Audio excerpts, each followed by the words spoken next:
This is going to open up a whole world of abilities to be Yeah. able to become much more subtle in our understanding of how minds grow. Mm. So it's going to be used to be constantly expanding our understanding of the mind and how it develops. And who knows what comes next.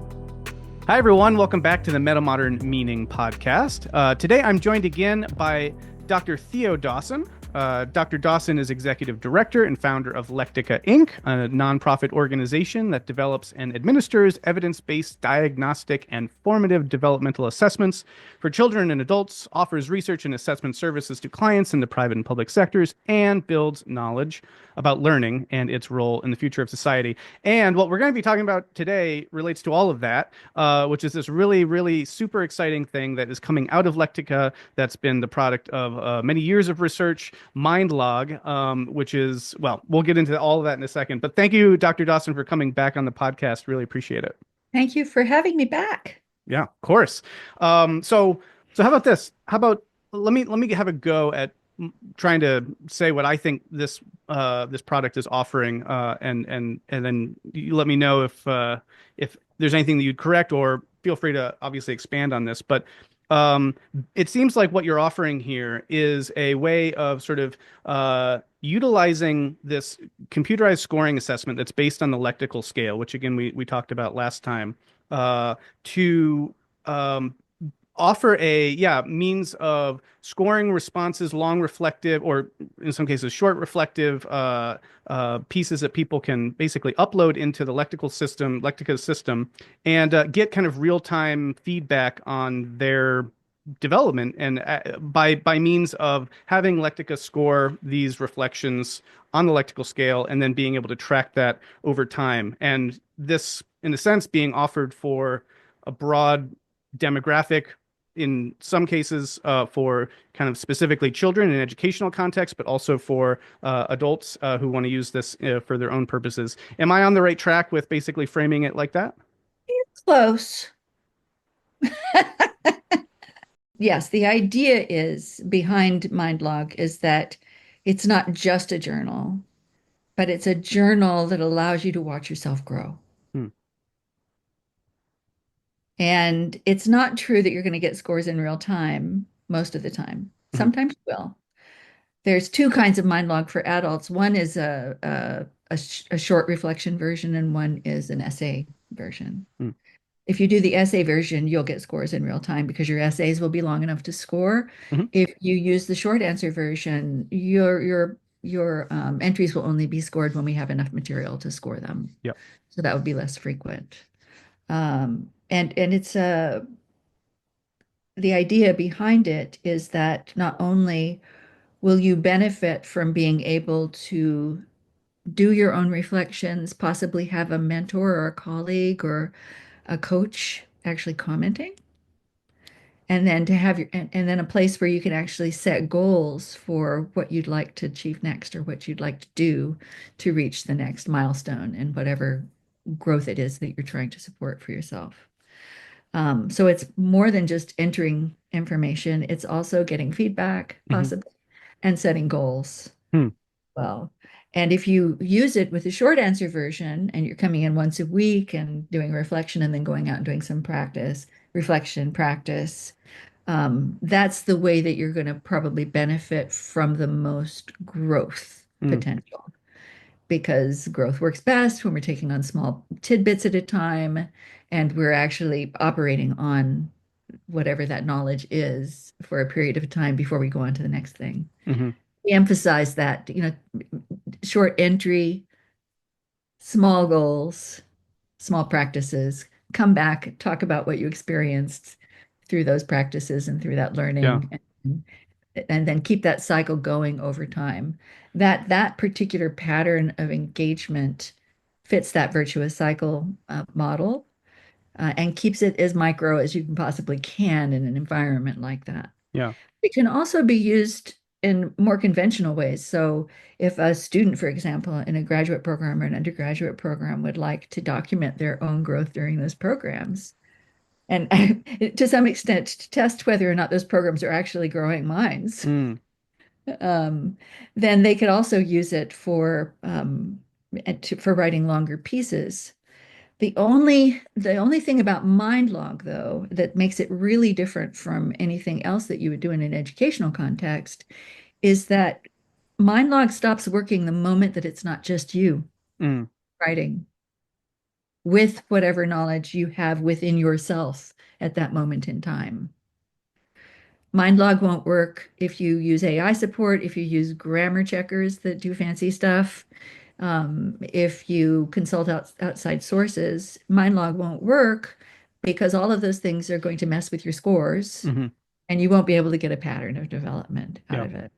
So that's a constraint that people should know about. So it's not you can't use additional support and have MindLog give you a growth curve Yeah. that means anything. So yeah, there's a lot in here I want to bring out. One is again, I encourage people to go back and check out our previous conversation because I think it's also really important that people appreciate that the scoring system in use here is based on, 100 years of research, and it's an incredibly rigorous and in some ways, a very unique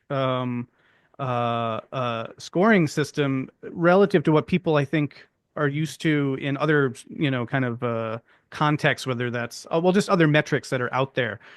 This is something that's deeply rooted in the whole cognitive developmental tradition going back 100 years that you yourself have been really pioneering in terms of refining, updating, and validating with incredible precision and rigor. And so this I'm reading as sort of like this incredible offering to the rest of the world now that after this period of multiple generations honing this construct and honing the metrics of it is now being offered basically for the world, for people's benefit, for educators' benefit, for people who want to be mindful, I guess you could say, about their own ongoing adult development.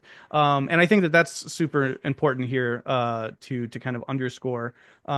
Now, but you brought up a couple of different applications. There are different modes of this. There's like the short and longer essay. There's also a deployment of this for educators. Maybe we can talk briefly about the education version and how this is kind of unique. Because one of the things I think is interesting is that the scores aren't included for students who are engaging this. They're able to track, in a sense, their development, but absent kind of scores that they could use to then compare themselves to others. Maybe you could speak some about that and the importance of that approach. Oy. Well, I started out trying to focus on the things people might find most familiar. Mm, But there are so many things that are different about this yeah. to anything else that's ever been made. And there is such an enormous history to the evolution of this product. And you raised a lot of points there. I'm not going to be able to follow up on all of them because I'll forget most of them before I'm done. Uh, but I'll start by saying that I just really want to acknowledge the lineage that all of this work comes from and the intentionality of building upon the knowledge of my heroes and doing this process of refinement. It's been a goal of mine since day one, practically, to take this forward and make it useful. Because up until now, it's been only moderately useful. And here's one way to think about that. When we first started, we were measuring whole stages. Mm, Now, a stage is, depending upon what age group it is, which stage it is, can take anywhere from a couple of months to 2 decades to pass through. So in the adult arena, the scores on those old assessments were not useful for anything but research. The scores on, that Kohlberg system provided for us. hmm. You were either a level 10 or in a level 11 if you were an adult. And there were only two real options for adults Hmm. because most adults don't perform below level 10. Um, so it wasn't very useful to me as a human being to know what my score was. It basically said you're an adult or you're a slightly more developed adult, Hmm. but not much more than that. And that was the state of affairs when we started doing our research. We were only doing scoring at that level. So what our scores were worth or useful for was doing more research, Hmm. basically. They helped us to do more research. So over many, many years, we went from I've just been writing an article or writing a talk that I'm going to be giving, and I went back to see exactly what that trajectory was. And so we went from whole stage to half stage, which Kohlberg and those guys were doing a little bit of half stage stuff. Then we went to a third, then we went to a quarter, and then we got our lectical dictionary to a point, which is the dictionary that we use to score with. Hmm. We got our dictionary to the point where we could start talking about 5 points on the scale. And now we're doing 1 points on the scale. Mm. There's noise around those points, but the scores themselves are accurate given the performances. So that, that the ability to take it to the point where you've got that kind of fidelity, that kind of precision in the scoring means that you can do Yeah. so much with this. And I haven't even imagined all of the things yet that we could do with this. Well, just real quick, because yeah, I want to get into some of the implications for education. And we can come back to this issue of how this is set up for children and how they can use it in an educational context. But everything you just said for me is so revolutionary because we've been doing education, uh, and there's been various scoring systems and metrics employed there. But arguably, many of them, if not all of them, to date have been very problematic theoretically. They haven't really been based on some solid developmental theory of like what actually learning is and how it works and what how you Right. could properly measure And that. they have all been proxies for what it is we really want Yeah, yeah. measured. And this is like for the first time at the level of granularity, finally, where you could use this as an actual scoring metric in educational contexts, which again is sort of like for the first time possible to have that kind of deeply, informed, rigorous, theoretical understanding with a metric to pair with it that could be deployed, at scale. It's a kind of a revolution in what we could see happen for education if it were to kind of pick up this approach. So I don't know. For me, that's just one of the other things to kind of underscore without maybe putting too fine of a point on it. But I think that that's really huge. Well, I think that that is critically important. That the very idea of being able to actually measure what it is we care about, and specifically to measure what a person can actually do on their own, like what they can produce, what that mind of that person is able to produce to show you what's in that mind. The ability to get at that has virtually been regarded as impossible and was called the Holy Grail in educational assessment at one point. I think by the time that I came along, everybody had given up on the possibility of ever doing that. Now we've got people in AI who are probably going to start telling us they can do that any Mhm. day now. Um, not. Yeah. Being able to do this required an incredible amount of hard work. But the beautiful thing about all that hard work is that it forms the basis for something that doesn't require all that much hard work anymore. Mm. We're very close to having saturation when it comes to our ability to account for all the meanings that are in performances. And here we go. We haven't talked about meaning yet. Mm. Well, it's in the name of the podcast. This is true. And last time we had a conversation, we talked about also some of the work that you and I are That's right. doing, or that I've been employing your help on for this studying of the development of meaning. Actually, I think that was the title of our last conversation, that on the development of meaning. Yeah. Yeah. Well, I mean, again, there's so much here. So I much here want. that I bet nobody understands a word we've said Oh, yet. I hope not. I hope that they do because again, it's so great. And all right, so let's try to bring people along with us here. So we could, if you want, zoom in a little bit on how this is looking for educational contexts, and maybe we should just go back to that because I already raised that. Maybe you could say a little bit around that because this to me is significant in terms of basically kids being able to track through the reflections on pieces that they write, their own development. But again, the older model was okay. we've got an A, B, C, D, E, and all kind of grading system. So everyone's going to be comparing, oh, what grade did you get? What grade did you get? Or, we've got these proxies in some ways for like general intelligence quotient stuff and these standardized tests and ACTs and, oh, what'd you get? This is not only, more solidly theoretically grounded, but it also in this version of being deployed is basically focusing on, yeah, what kids where they're at without kind of this everyone comparing each other to everyone else approach. Could you say a little bit about that? Yeah, and that's a fairly simple one to respond to. We MindLog is created to help people grow. So everything about the way that it's been developed and the way that it works is designed specifically for the purpose of helping people grow. So when we're thinking about what should the standards be, what kind of best practices should there be? The first one is that what we're trying to help them to do is build skills for becoming autonomous learners. We don't want anything about MindLog to be motivating kids for any other reason. Hmm. So it's not going to be gamified because when you gamify something, it means you're stealing the dopamine opioid cycle to trick someone into doing something. Mm, Where learning is the game in MindLog. mm, Learning is the game in MindLog. So the charts that show you your growth are motivating you because you're looking at your growth. hmm, And we don't want any noise around that for kids.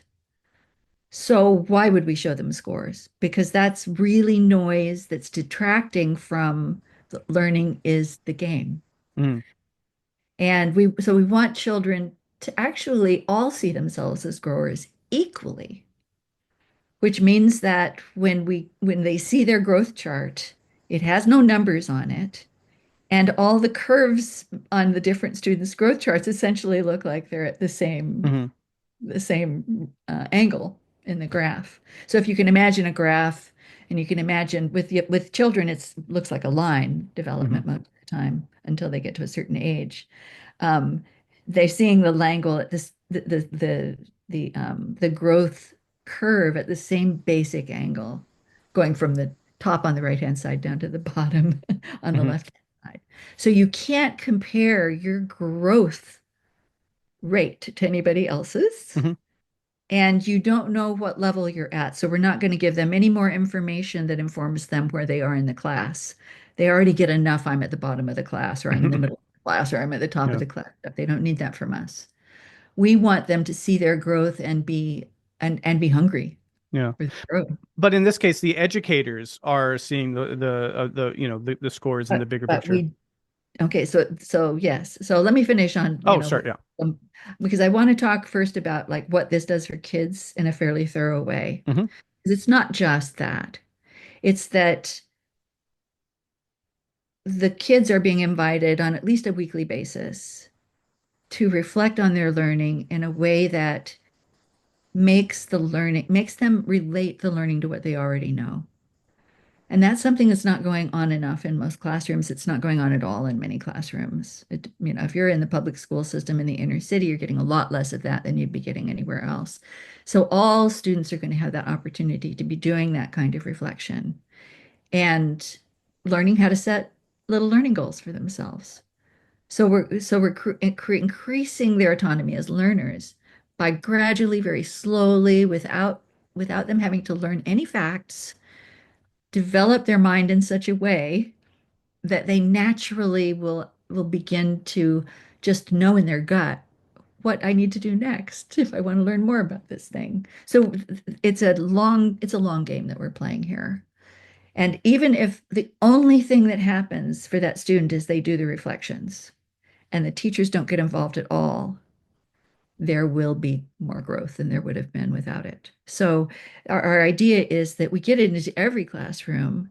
We don't make anybody do anything particular with it except let the kids do the reflections. If they want to do more, they can. But the kids are going to get a benefit from this just by using it. And Hmm. that was one of the things that we were really going for is what can we insert into the system that doesn't have to be, you don't have to learn about it in order to use it. Hmm. Well, you don't really have to learn about development in order to use this. You don't have to learn how to do good reflections in order to use this. All you have to do is just start writing, Hmm. and responding to whatever prompts there are that have been given to you. On the educator side is a completely different story. So for the educator piece, we do have a learning goal for educators. And that is if the educators choose to engage, and there's a bunch of ways that teachers can engage. They can start out by just engaging by looking at the students' growth curves. And we're making a dashboard for them right now so that they can actually see all their students side by side with growth curves with the scores on the growth curves Hmm. so that they can see how different their students are from one another. So that there's this incontrovertible evidence in front of them all the time Hmm. that Johnny and Linda are not the same. Hmm. And Linda is way ahead and learning much faster. And Johnny's still struggling with some precursor concepts that need to be dealt with before Johnny's going to be able to go to the next step. And we're just putting that in their face without telling them anything about it at all. They're going to see those and it's going to become evident to them. If that's all they do is look at those, that's going to cause growth in the teachers. They're going to change. They Mm. may not change consciously, but their unconscious brains are going to change. Their system one fast brain is going to be constantly being changed by seeing those um, and comparing what they're seeing there with what they're experiencing of the students in the classroom. Hmm. If the teachers decide that they're going to comment on students' performances occasionally or frequently, they also are going to be engaging with those performances. And they're Hmm. going to be able to know, okay, Johnny's a slow grower. Here's what he's saying. That's different from what Linda's saying, really different from what Linda's saying. What would it take to get from where Johnny is to where Linda is? And they're going to be able to see the performance of Janice, who's performing on a slightly lower curve than Linda's. And, so every time Yeah. the teacher is engaging, they're getting information about their students that they never had before because it Yeah. wasn't presented to them. Their students weren't presented to them in a way that they could get access to this kind of knowledge without already being phenomenal educators who've been doing it for years in really ideal circumstances. So we're building expertise in teachers. We're building that expertise of the teacher to be able to listen to what a child says and see what comes next for Hmm. the child. And we don't build that in the educational system at large, or at least the vast majority of kids don't get any of that. Right. So it's, everybody gets something, even if it's minimal, but boy, oh boy, there's so many things that can happen Yeah. once Well, the teachers begin to really understand what it is they have in their hands and begin to be able to help those children where they are rather than trying to impose upon that entire fifth grade classroom. You right. will all learn exactly the same thing at exactly the same time. Right, which is what I was just going to say has always been the tragedy, I guess, of how we've approached it in the past, which is just here's this standardized expectation for this rather, variant, group of learners, and we're all going to try to teach to this. We're going to teach to the test, and so, some people aren't ready and aren't getting it, and they're falling behind. Some people, this was 2 years ago news, and they're just bored and twiddling their thumbs, and so maybe some middle segment of the class is actually where these kind of Slightly expectations. above average is the group, like Yeah. they're, yeah.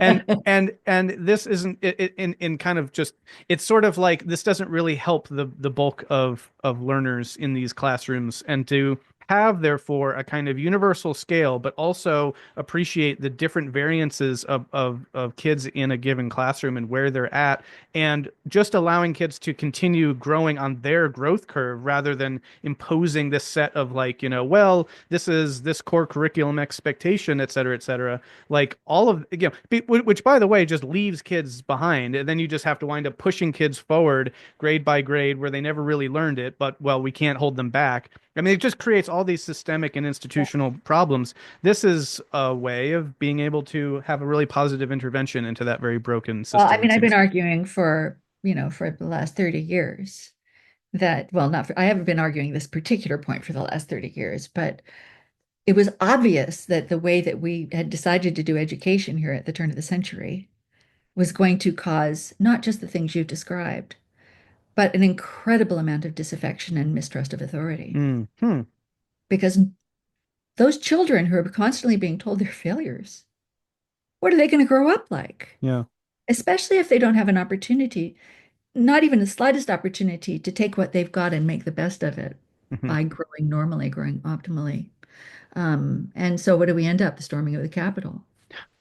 Yeah, well, that brings in the Society turning against itself, right? right, right. Yeah. In your description of, well, Lectica, builds knowledge about learning and its role in the future of society. That future of society bit is really huge because It's our huge. education system is at the Right. foundation of the enculturation process and the instilling of not just knowledge, but, values and everything. And if you're falling behind and if you feel left behind and the resentment and the disaffectation Plus, that having grows. to learn by memorizing all the time when you don't understand, I Yeah. can't imagine anything more miserable than that. Yeah. It's like, and the kids talk about it as torture. Yeah. Yeah. They literally use that term, and we use the term trauma Hmm. as well because that's a traumatizing experience to be in that kind of situation where you can never win Hmm. and you always know you're at the bottom, and everybody tells you that you're nothing if you don't go to college, Hmm. which we did that. The whole world did that for about Yeah. 10 years. Yeah. The whole Yeah. world did that to the kids, about 10 years of that. Yeah. And we're coming out of that now. I think that we're seeing some changes in that attitude. Um, Well, and also just the to other add, thing, yeah, I was just gonna real quick add to that was that it also hurts. It may be not at a traumatic level, but the top achievers, right? Kids who are just bored, who are just like, oh, this is just like you've talk got, about yeah, disaffection. right, and so You, people who just you aren't know, getting you know, anything out of their you education know is, yeah, about the suicide rate among the very bright. hmm, It's that's interesting. Yeah, I'd made that because that's immediate a connection, kind but of yeah, ennui, right? We're yeah, talking about yeah, just not never having peers, mm, which there's no reason for that anymore with the internet. We can fix that easy. We yeah. can find peers for every student Well, now. I interrupted you. Um, You were going to say something else, by the way. So yeah. go on. I didn't mean to cut you off. Well, you just cut me off again. Yes, but I cut you off so that I wouldn't cut you off. So, no, if there was Well, something I'm there you going to wanted. cut you off now so that Okay, you fair won't cut enough. me off again. Go for it. Um, this is complicated and there's so many moving parts, and I will get the story together and it will become a coherent story. I promise everybody. Hmm. There's another piece of this, and you already mentioned it, the teaching to the test piece. Mm, So one of our goals is to try to change the whole way that education works, but not by having a revolution, but by fostering an evolution. So as those minds of those teachers change, it becomes, and as we demonstrate that by following people's development and growth over time, that we're getting better outcomes, then the educational system itself has to start to move. It has, there will be a new kind of teaching to the test.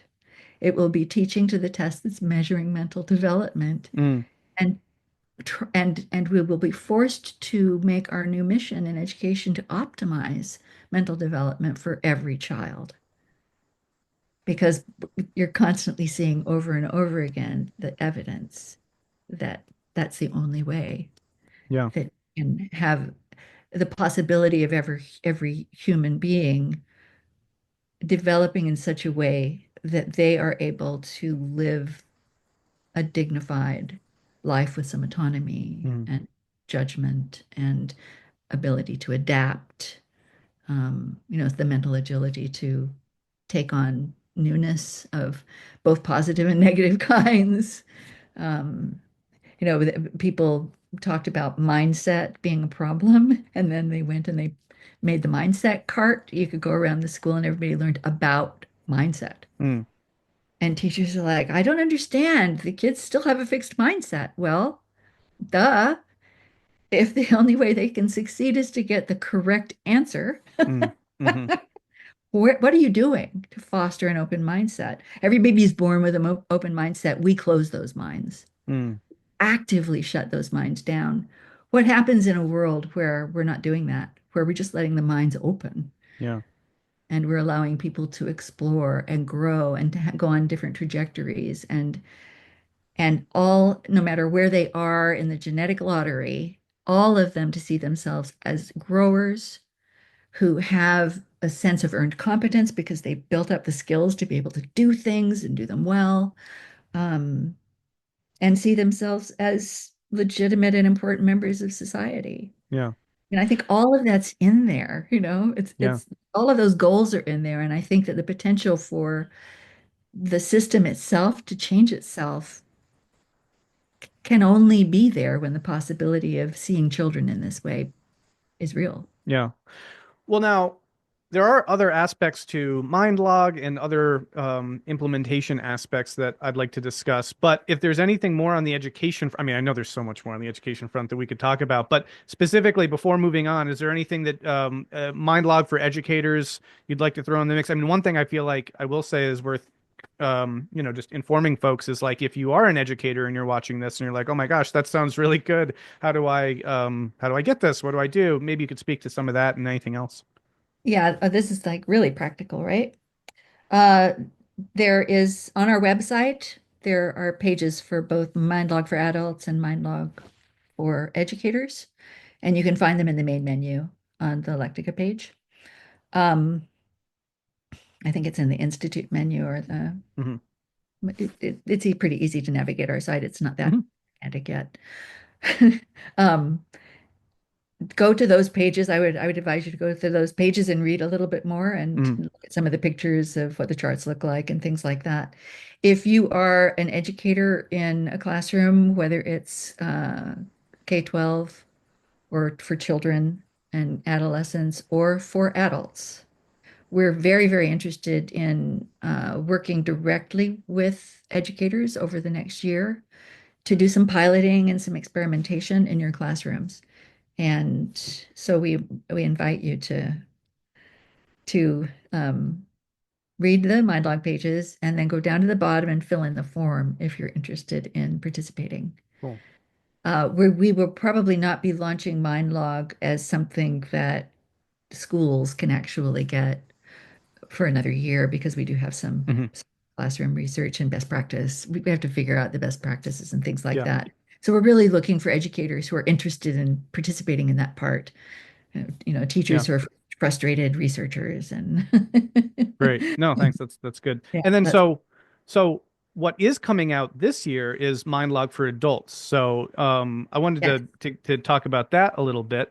You're welcome to just, talk about the differences. I have some specific questions, but yeah, feel free to set up any of the information around that. Yes, well, essentially they're at base they're identical because everything we do is about learning and everybody the same uses the same dopamine opioid cycle. We're all wired with the same dopamine opioid cycle and we all learn best by skill building. And so essentially they're the same and they're driven by the same concerns. With adults, it's a little bit different because you've already gone through an entire lifetime of learning and building your mind. Mm, So there's some kinds of things that are harder for in terms of continued development for adults. Uh, but and then of course, if you're performing in higher levels, it takes longer to move. So hmm. you're not going to get results that are as dramatic as the results we see in children. It's going to be a slower process of growth. So I don't want people to get the idea um, that they're going to see something that's magical, though we will show your chart so that it maximizes the appearance of growth so that you can get that first Well, hit wait a before. second. That sounds like you're cheating. What do you mean by that? Well, we are actually cheating a little bit, but it's in the interest of the growth of of the people who are working with the assessment. So we are showing the actual chart with the actual scores for adults, unless we're doing it in a school setting, in which case that could be different. Hmm. And again, we need to work out these details. Um, Oh, by the way, I just want to say that the MindLog results belong to you. Mm, So even when it's students, their MindLog subscription belongs to them. And the parents, their guardians, have to approve the use of it before the school's allowed to use it. mm, So when you're an adult, it's yours. You just need one for your lifetime because you've only got one mind. mm, So that's a really different kind of thing too. Like, development for lifetime. mm. Who ever thought of that before? Um, so you can take it with you Yeah. as a student from, when you go from context to context, you Oh, take it that's into cool. adulthood. Yeah. I mean, just thinking about that's kind of cool by itself. Yeah. But anyway, when you first take your first few assessments, and you have your first few scores, it's going to look like this. It's going to be Mm, a very jagged pattern because there's going to be ups and downs hmm that are just natural based upon mood and topic and hmm all the things that influence performance. So what we're doing is we're just showing you fewer levels at the hmm beginning, hmm just the levels, just a smaller range of levels. Gotcha. So that whatever growth that you're Yeah, yeah, doing, yeah. actually, it shows up on the That makes graph. sense. Yeah, Looks yeah. It's sort of an initial calibration exactly. process for, yeah. Yeah, and then as you take the assessment more and more and more times, then it looks like less and less at the micro level, but again, it Yeah. still looks like it's No, that's really good. I wasn't sure if you were saying that the scores wouldn't actually be, like real the class real scores. scores. Yeah, no. No, I would Okay, not. good. That would So be really yeah, cheating. so this is really exciting to me for many reasons. One is because I mean we've been working together. I've gained great benefit by having Lectica scoring assessments for some of the research that I've been doing, and I've gotten a really kind of helpful window into that process and seen how incredible all of this is, and that now this is, in a sense, some version of this being offered to a broader populace is really exciting for people to be able to capitalize on this for their own, for tracking their own development over time. And so through essentially, yeah, the whether it's short or long form kind of responses being uploaded, getting scored by class, and so on. I mean, there are some in the weeds questions which maybe we can come back to, but just for me being geeky, I have about that. But maybe one of the first questions I do want to ask that is more general is you mentioned coaches being able to work with this, and I'm really interested in that. Talk a little bit about that and maybe what that would look like. I'm particularly interested in like who's qualified to be a coach and are there certifications for this or is it kind of yeah, so maybe just speak to some of the coaching interface with this MindLog. We are going to be certifying, we already do coach certification for using our products.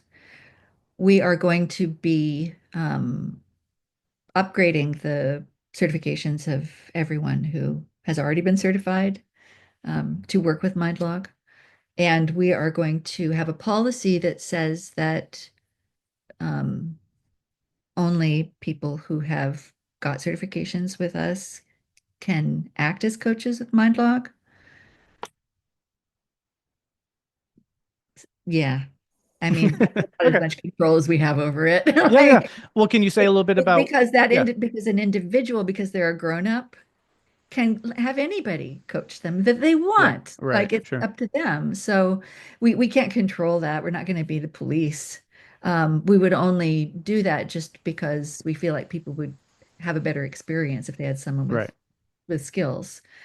But you could have your brother or your aunt or someone who you consider a mentor or your kids re give you reflections on your reflections. Hmm. And that's useful stuff. It's all useful stuff. And maybe this will be something that will help people to develop that personal advisory board that I've been telling everyone that they should create for Mm, themselves as interesting. part of your learning. That group of people who you trust and who can change your mind Mm, don't always agree with you. yeah. That's interesting. So you could literally create your personal advisory board and just ask members of it to come and comment. And the way that's determined is that people have to ask you for permission to access your assignment, Hmm. your MindLog subscription. And then you grant that access, and then you can take it away whenever you want. But you can grant access to as many people as you'd like to comment on your responses. And when and multiple people can comment on the same response, and you'll see multiple sets of feedback. Yeah. For so many out there who are in various kinds of developmental consultancy, I guess there's a kind of almost like a I mean I think one place where a lot of developmental psychology has sort of established some roots in institutional ways is in kind of yeah, kind of consultancy, coaching, these kinds of things. I could see a lot of folks that I know in these networks being interested in this for that purpose. So let's say maybe you're, cultivating leadership, or you're doing Keegan stuff, or you're, I don't know, doing various model map or whatever. What would you say to those folks interested in this, and how they could integrate this into what they're offering?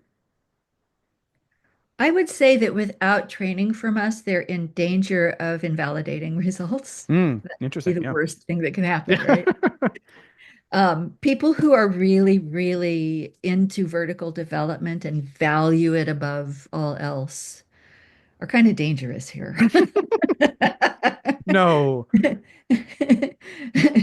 Because it's sort of like the same kind of thing that we've got in the schools, like let's Mm, make it smarter, faster. mm, That's a kind of motivating factor that kind of runs through our culture. mm. And you would expect that people who grow up in learning institutions that value higher scores to value higher scores for the sake of the higher scores. Right. And so I just have to go back to what I was saying earlier. It really is important that it's really you and your voice and not somebody else telling you what to think or what's the right thing to think about. Or the more your voice it is, the more it's authentically your interests, the more that you're actually in practice around the things that you're learning, the more likely it is that you're going to see growth.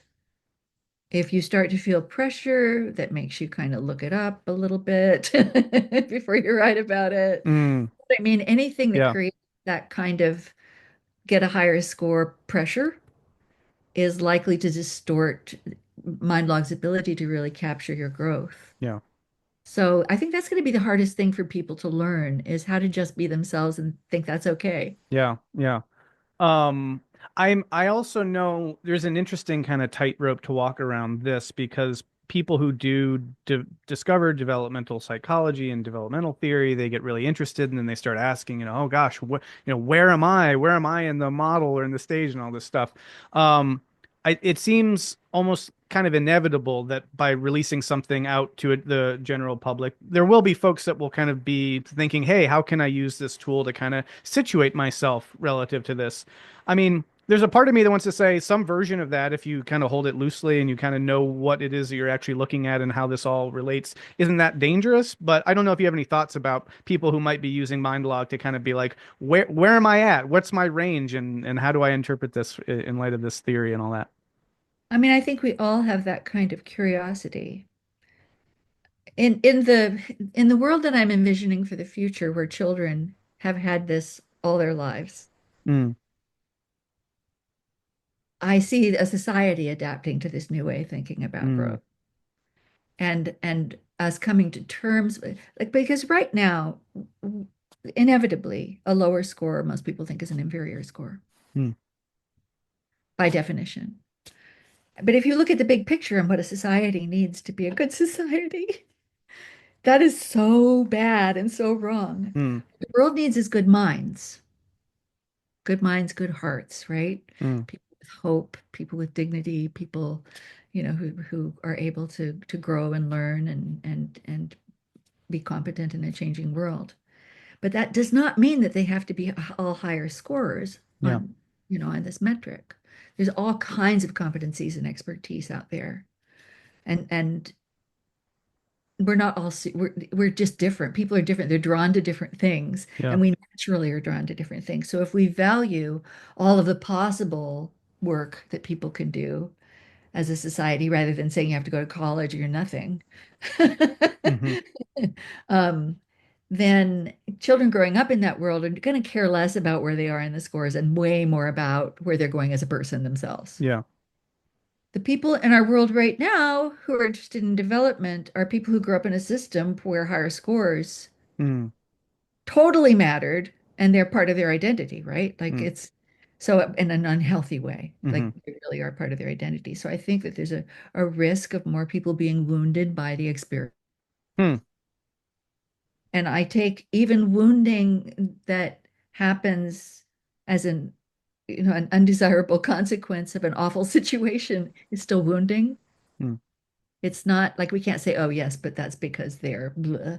hmm, hmm, We can't do that because people who have got this attitude that I'm nothing if I don't get a high score, or I'm not enough if I don't get a high score, they're already traumatized from the learning experiences they've had in so many ways, right? We don't want to add to that. So that's a part that worries me yeah, about doing this work, and it's worried me for a long time, and it's kept me from yeah, taking this leap for a long time. I think this is where I think I have to say, on the whole, I think there's more good in this than harm. yeah. But somebody who's broken, it might break them more. Mm. Well, that's all very, yeah, well said. I mean, I would totally agree. I think that this is 100% a net sum good. But it poses these difficulties for how people then deploy them and make sense of them, and there's so many presuppositions certainly that we bring to a lot of notions around development and different models and all that. And I hang out in spaces that are really interested in developmental theory and all the different models, and I think something like this is gonna be really really interesting to see how it kind of works through this community, because I think it's so valuable and so good that these things are coming out. But because I think actually there's a lot of clarification too. I mean, and I wouldn't say that if I didn't think that all that work that we mentioned at the outset of this conversation and talked about in our previous one, wasn't behind what this is. I think that your work and this model and this approach and this system and all of that are just really top of the line cutting edge stuff. And so I do think though that it'll be interesting for how people are coming from different ways of thinking about these things, and then how that will play with expectations. I mean, I'll say for myself, both in terms of the research that I've done using lectical scoring, there's a lot of surprises. You're like, huh, I didn't think that would happen, and what does that mean? And then you've got to kind of recalibrate and reorganize. But I think there's a kind of anti-fragility that I think this could invite from the best parts of ourselves to be like, oh, this is a challenge. I need to accommodate to this. I need to, use this as kind of a learning opportunity about learning itself, I guess. And I see that this coming out in the world could be something that could do that in an exciting way.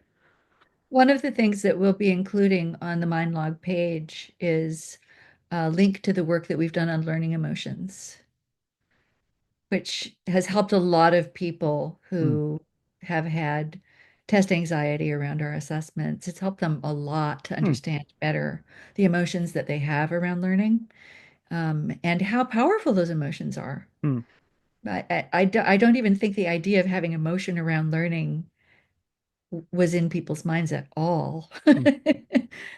uh, aside from aside from a few people in the developmental tradition, um, it just doesn't come up. But even the business of realizing you understand something is emotion. I mean, Yeah. we really Mm, are emotional creatures, and as human learners, emotion is irre you know, it's completely tangled up with learning and knowledge and knowing and communication and development. You can't untangle it. We wouldn't be able to function. It's the reason that we don't have confidence, or people with good, well-developed minds aren't confident that they are right every single time they get something wrong, like Gemini is, right? mm, Like Gemini will tell you this is the answer. This is the one that's going to work every mhm, single time. And I have met people like that coming through our current system mm, who've not learned to associate emotion with understanding. Um, but yeah, we're definitely not we're not like AI, because emotion and sensory experience are so tangled up. in Yeah. everything we learn and how we know. So it shouldn't be surprising that learning emotions play a big role, even at the level of, what's my relationship with understanding where I am, with getting feedback on where I am, Mm-hmm. growth. I got a couple more questions for you around this. Some are, I guess, maybe just a basic theoretical question would be, this the Lectical scale refinement of Kurt Fisher's dynamic skill theory, and in many ways, it seems like what MindLog is offering people is a way for them to assess kind of growth in particular skills. And I've always been really interested in the way that, there's been this debate around domain specific models versus domain general and all this. And then questions of how we can use the same scale, but to look at different skills. I'm curious if I were to have MindLog and I'm using, I write a couple of essays about my notion of one topic, or one, you could say, skill area, and then I do other essays on another. Will this track like the difference between my relative skill capacity in different kind of skill domains, or is it going to be more like, well, I'm going to tend to use the same language and complexity and thought, even if I'm not really understanding things very well. I'm just kind of curious about, applying this across different Yeah, kind of skill domains. that's a really good question. MindLog for educators is set up so that we can track the subjects that students are writing about, so that we can literally look at different curves for different subjects. MindLog for adults is not set up that way at this point in time, but it's something that we've thought about and that we could accommodate. I think we need to really work out how to do it in the educational context first before we can find a good way to Hmm. accommodate for the adult learner. But the idea would be that you would have something like being able to say which subject you're speaking on, and that it would track that, and then you'd be able to see the different curves for those different. And theoretically, the hypothesis would be that there would be genuinely different curves. Like if I'm talking about Well, something I'm we really familiar. definitely found differences, Yeah. yes, even across assessments as alike as a self-understanding assessment and the LDMA.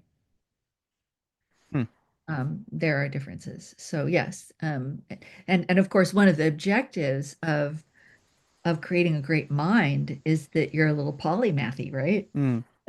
So we get you to not just focus on one thing, because if you go narrow, you're Yeah. restricting yourself. You're excluding such a wide range of bodies of knowledge and information that you're never going to do anything creative, right? Yeah. But You're just that's an silo interesting thing to keep in mind, I guess, as people wind up exploring this tool, because essentially what particular domain they're writing about and submitting for scoring is going to influence, the kind of scores that they're looking at as a result. And that's, I think, a significant aspect. It's not like, oh, this is me or this is where I'm at. It's sort of like, this is where I'm at relative to, well, of right. course, keeping all the And you very, can yeah, play with that. Like, yeah, what happens when I write about physics? yeah, yeah. What happens if I write about how I understand multiplication? What happens? You'll be able to play. And then, I'm always telling people pick three things, at Hmm. least things that make them different from one Uh-huh. another. Uh-huh. To really grow your mind well, you really need to take three things to an expert level if you're serious about Yeah. growing your mind. And so I'm always telling folks to do things like that. This will give people a playground to play with that in. Yeah. Oh, it's so cool though, and it opens up so many ideas. Like one of the ideas I have just now is like you could, what tags are, like when you go to write a blog, like you could add a tag to a particular response so that then you could Yeah, filter that's the your, kind of thing I'm talking yeah, about. that's really Exactly. cool, really Yeah. cool. Well, I okay. mean, but we all know tags that are fraught with serious problems because you always change your mind about your tagging system Mm. and blah, blah, blah. Yeah, And so if we start a system like that, we know already, okay, yeah, we'll set up the system. Then they'll ask for the ability to edit it. And then mm. they'll ask. Yeah, yeah, yeah. Well, here's an interesting question, I think. What would you say are misuses of this? And relatedly, are there particular policies now that Lectic is going to have in terms of monitoring how people are using this and trying to, I don't know, police that in any way? Or is this really just kind of a people can use this however they will, and it's either going to be helpful to them or not based on whether or not they're using it or Yeah. misusing it? I mean, there's kinds of abuse that we can detect automatically. And we do warn people that if we see abuse happening, that we'll just discontinue their subscription. Um, but most of the kinds of things that people can do are just shooting themselves in the foot. They're not Hmm. hurting us. It's the MindLog for Education one is more particular. For example, we will make schools sign a contract saying that they will not use it for grading. And that will be a solid agreement Hmm. between us and the school. Um, there will be those, rules of that kind. But MindLog for Education, we can track that sort of thing much more easily than with MindLog for adults.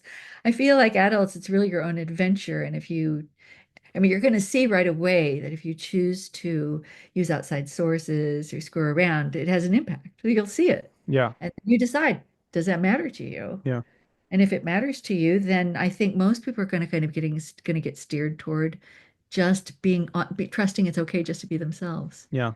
And I really think that's what this is about. I really think having seen how people have reacted to AI and use AI in our assessments as as it was introduced, we've got that under control pretty much now because we're really explaining to people, that this is your mind and this is your chance to Yeah. show you can too. And it doesn't mean anything if it's not you. Yeah. But an astounding percentage of people used AI at the beginning of AI. And so many people that I know don't no longer write their own emails, not because it saves them time so much as because they think AI is better. Mm.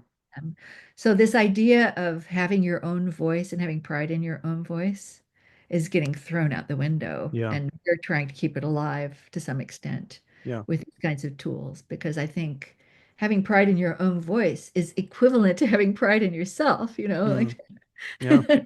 Yeah, I mean, I'm working on a number of research papers right now, and I'm doing it the old-fashioned way because it's like, I could just throw this into GPT and just say, hey, write me an introduction to this, or whatever. But yeah, then you get the anyway. That's a whole other But then topic. But you're not going to have that. You're not going to look back on it 10 years from now and go, wow, that was my work. yeah, well, yeah, there's so You much won't be about able to do it. yeah, I mean, if we can fool ourselves that much, that's really sad. yeah, But when I look back at the work that I did 30 years ago, I can still look back and be kind of inspired by mm, how much work I did and how hard it was, and at the same time critique it and find yeah, the flaws in yeah. it. Um, Another question I did have though was you mentioned at the an earlier part of our conversation that this is people's own data that they have control over this. I'm also curious though how Lectica is using this data because I would assume that there's aspects in which this is informing Lectica's models and allowing it data to update. And is that something you can opt in or out of, or is if people cancel their subscription to this, does Lectical hold on to that, or just speak to some of that if you would? People can cancel their subscriptions and have themselves removed. Hmm. Okay. Um, we definitely we definitely do research with the data, and it says so clearly in our privacy and Hmm. policies. We never share identifying information outside of Lectica. They're only qualified people within Lectica get to see identifying information. Hmm. So there's not any chance unless we get hacked in some horrible way, and we really try to be very hard to keep up with the latest security and Yeah. privacy stuff. Um, that anything about what you've written is going to be leaked or is going to become public knowledge, wouldn't be published. We don't share any of your information with outsiders. We don't do any advertising at you. And we certainly don't sell information to any other agencies. The most kind of advertising we might do is send out a newsletter saying we've got a new product called MindLog, and that's it. Hmm. Just to let people know something. So, um, and people can always opt out Yeah. and say turn it off. Is Lectica though in any way kind of monitoring like, oh, this is coming in and we're gonna look at this, or is it Yes, yeah. we are because we are constantly lexicating, Hmm. and lexicating is the process that we use to keep our dictionary up to date. That's a whole other subject. I think we Yeah. talked about the Yeah, we dictionary talked about that last before. time. Yeah, yeah. But keeping the dictionary up to date means a couple of things. It means if any new meanings come in or new ways of expressing a meaning come in, that they get put into the dictionary. So they become part of the dictionary. And if any new way and a new kind of meaning associated with a particular term comes in, then we reevaluate that term. So there's constantly lexicators working in the background. The system tells us when something comes in where there's a lot of new things or things that we're unfamiliar with. So we automatically know where we want to do the most work because those are records, it might actually matter. It might have an effect on a score or something. But we definitely do have people who are reading it and learning from it. And of course, we also have this thing that is the relationship between the dictionary and the performances, which means that, and the scores, the relationship between the dictionary, the performance, and the score, which actually is a big, it's RIP, right? Mm, That allows us to be able to use your responses to help us understand better things like exactly how a particular kind of silk grows. hmm And we've never been able to do that at a fine enough grain to be able to track it really closely. hmm This is going to open up a whole world of abilities to be Yeah. able to become much more subtle in our understanding of how minds grow. Mm, So it's going to be used to be constantly expanding our understanding of the mind and how it develops. And who knows what comes next. mm, I set out to create the scoring system in 1998. That's when I got the big grant to get hmm that started. But MindLog's a new idea because in the original model that we had, we still had things like assessments. hmm And we've been banking assessments laboriously for a long, long time hmm with reports and all the conventional things you get with assessments, better than previous assessments, measuring something different than previous assessments, but still modeled on assessment. You can't really say MindLog's an assessment. hmm It's something else. hmm It's something new. It's an assessment growth thing. And so now that we have this new thing called that we don't even have a name for yet, we've been playing around with trying to name it actually, and hmm it's been fun. But to name it as a generic thing, like here's this new generic thing. hmm Um, it'll probably end up getting called MindLog as the generic thing, like aspirin, it'll be uh-huh. people use MindLog to describe everything that also Right. educates and measures. But anyway, we've made this new thing, and every time I make something new, it always turns out to be the start of something else. hmm Yeah, learning's like that. So, Um, so maybe 10 years from now, the people who are, take over Lectica and are doing the latest research and learning from the things that you guys are telling us through your responses on MindLog, there'll be something that takes it that next step that we can't even imagine what it is yet, you know? Yeah. I mean, for me, what's really exciting about this, one of the things that I got most out of doing FOLA, which we'll mention that briefly before we go too, because I want to make a plug for that, which is the Foundations of Lectical Assessment, course, was learning about developmental meutics and learning pathways and the rational reconstruction bit, which won't get into right now, but it's this ability to track learning sequences of ideas and how thoughts grow on themselves and ideas complexify. That was really fascinating, and it seems like MindLog, the data coming in from this, will be able to just, you know, really blow that up in a huge way for being able Yeah. to track that sort of thing. And I'm interested in what, kind of best case scenario if this really does take off and a lot of people are using this and a lot of data is coming in. It does seem like you'd almost then have a big data database that you could mine for looking at specific learning sequences that then could be utilized to help update curricula and have a better idea of how people Well, if actually you learn still want to specific stuff. have curricula like that, I think that the whole idea of the way that we do curricula is going to fall apart. Yeah. Um, but yes, you could, I mean, it could certainly be something that might The problem is the best way to learn that stuff is through praxis because it's a system one thing. My mind my mind somehow can tell you whether a word is in our dictionary or not. Huh. I have no idea because I have no memory whatsoever for specific things, like none. Hmm. But lexicating has created a system one that has so much more knowledge than I actually, that I lean on and use Mm, that I have no conscious awareness of. sure. And Yeah. the moment comes when I need it. What we really want for our children's minds is that kind of Yeah. learning. And building curricula that presuppose what the sequence should be, takes us back to correctness again. Sure. Sure. Yeah. I don't think it's useful for that, but Yeah. think about this.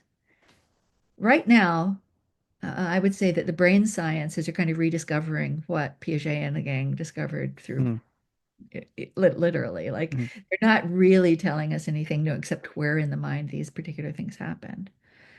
But think of our database and dictionary as a neural network.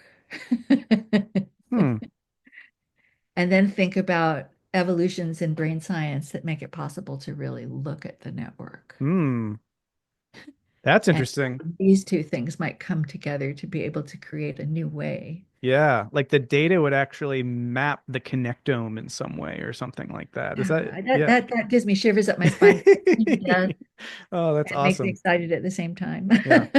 Well, so much more. I mean, I've got a lot of questions, but I also want to be mindful of time, so we should probably start to wind this down. Anything else? Well, maybe can I do it? Well, I have so many questions for you I want to ask, but um I guess for the purposes of this podcast, I'll stop myself. Anything else that you'd like to add? Other than I will also make a that pitch for the FOLA that's coming up, in which MindLog is going to be integrated with this, as well as the other courses that Lectica offers. Anything around, yeah, the offerings that Lectica is putting out there, or anything else you'd want to throw into the mix before we finish this up? Okay, well, this is really practical too. So there's a whole bunch going on with our courses. The moment that we realized that we had MindLog just about ready to go, and by the way, we're expecting an initial beta release in June. Hmm. MindLog. We've already got a list of people who signed up for it. I'm so grateful for these early signups. They make me feel good about it makes me feel that there are people out there that kind of understand what we're trying to Hmm. do. Hmm.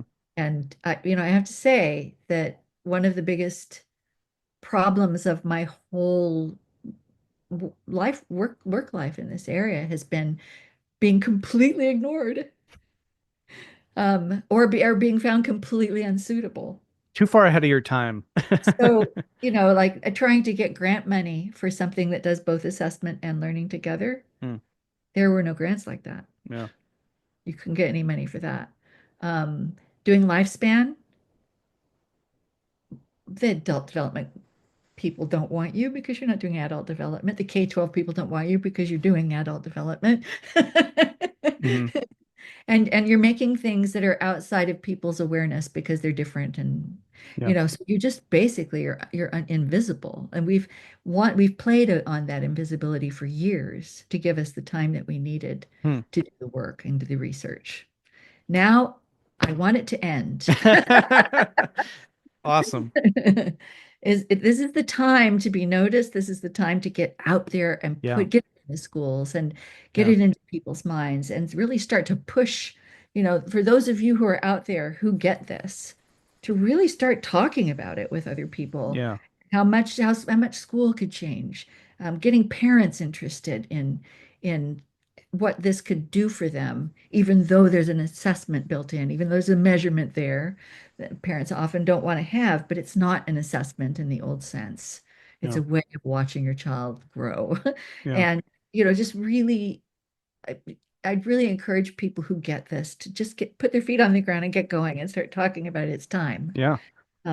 And we're ready to have that happen. Well, Like, and we're never going to do manipulative advertising for any of this stuff because that's just not who we are. yeah. So we have to depend on really honest people Yeah, telling and really honest Yeah, stories. I know what that's like. And just to say too, so probably it'll be a little bit later than June, but I hope it is later this year. I'm going to be putting out the next volume in my Evolution of Meaning series, which does a really deep dive into all of your work and the history of the Neo-Piagetian tradition back to Piaget. And Holy moly. yeah, and it's going to be, so that's my little contribution to trying to put this stuff out there, as well as, of course, podcasts like No, this. And that's absolutely wonderful. And the yeah, podcast is fabulous and the research has been way fun. yeah, yeah, for So, sure. okay, so in addition to, that little spiel, I also want to say that, once MindLog arrived on the scene, we realized that we had to redo all of our courses to use MindLog. Mm, So the FOLA is back, guys. And largely because MindLog inspired me to just do it again. mm, Because it is a big deal for us to do our year of developmental delight, hmm. but it's wonderful. Yeah, And for those of you who are really interested in developmental psychology and are interested in working with a really nice group of people, great group of people, through discussion to explore the materials that we're going to be studying, um, this is a great opportunity. Uh, I have to say that there's probably going to be people from the last year of developmental delight who sign up for this one. I mean, This that's year we're me. doing it a I'm little really bit considering that. differently. It was really good last year, and especially now that this mind log is going to be integrated with it. Yeah, it's so rich. The readings are so rich. The discussion's great. It's really, I mean, I can't recommend it enough for people who are really serious about, especially Serious moving. about Yeah, and who really want to engage in discourse. yeah. And I am actually going to be, everybody who applies practically is going to, if I haven't met you, I'm going to meet you first because I want to make sure that the group that we put together for the FOLA is something I can live through for a whole year. So we're going to be putting together a group that is going to have diverse enough perspectives, but also be good enough at being respectful of other people's perspectives that we can really have that peak Yeah. experience that we had last time, Well, which is great. question two, when you mentioned there's some kind of certification process for people who want to work with MindLog in a coaching function. Is this going to be something, or is this already something that's on offer, or is this coming down the pike? One of our other courses, our courses, which prepares people to work with all of our learning tools, is called Lab 1, Lectica, Lectical Assessment and Practice. And that's our certification course. Gotcha. Right now, it's the only kind of certification that we have. We need to think about and and work with people for a while before we determine whether or not we want to do something just for MindLog, because it is a different skill set. Hmm. But so much of what we learn in Lab 1 is how to actually work with the learning model to really optimize Mm, learning benefits and to help people become independent learners. And that just takes time, and hmm. it'll end up being a fairly meaty course if we're going to do that. Cool. So it's going to be another year before I can even start to really think seriously Okay. about. We've got lots on our plate. Yeah. Also have another VIP coming up, and MindLog's going to be embedded in VIP. So if you are interested in simply learning how to use our learning process, micro V calling, to build better learning skills for yourself and also, to help your children and possibly be useful to others, then the VIP course is the basic, a good starting place. And it'll be a great place to learn to use MindLog Hmm. effectively as Cool. well. Awesome. So that's coming up also in the fall. So Lap 1 and VIP are going to be happening starting in September. There are going to be courses that have MindLog embedded in them, and the FOLA begins in August. Yeah. So you can go to any of those pages on our website, the the Lap 1 page, the VIP page, or the FOLA page, and there are application forms at the bottom of all of those pages if you're interested in Cool. participating. Yeah, and I can put a link to those too in the video And description. I'm teaching all of them this year too. That's the other thing. So if you want to avoid me, this is not. But no, this is the year that you're breaking out into the public Exactly. view in a I'm big being way. So really public, and I also, I feel responsible. I have to change the courses a lot to accommodate the MindLog edition. So mm, it's better for me to be there on the first one. yeah. And I'm really looking forward to it because I haven't actually had a chance to teach for a while. Mm. Awesome. Well, thank you so much.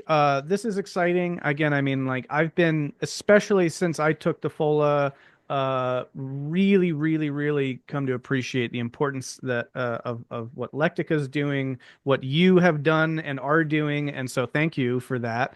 And yeah, I hope that this gives people a sense of what's coming down the pike and how to get. I Yeah, have like, could do an amendment? oh, sure. I said that I'm teaching, and if if you want to take the courses, if you want to avoid me, don't take the courses. But that's a lie. Clint's also teaching the courses Mm. separately. So you could choose Clint if you're trying to Uh, avoid. Gotcha. Good to know. All right. And yes, and that is good to know because Clint was also in the last FOLA and he's great too. Amazing. Well, Dr. Theo Dawson, thank you so much again for everything. And I look forward to our next conversation. So, And I hope people can make sense of this. oh, I think that they will. We got a savvy audience here at the Metamodern Meaning podcast. They've So, heard it all before, so they'll just knit yeah. it together. But really, thank you so much. And yeah, until next time. Thank you.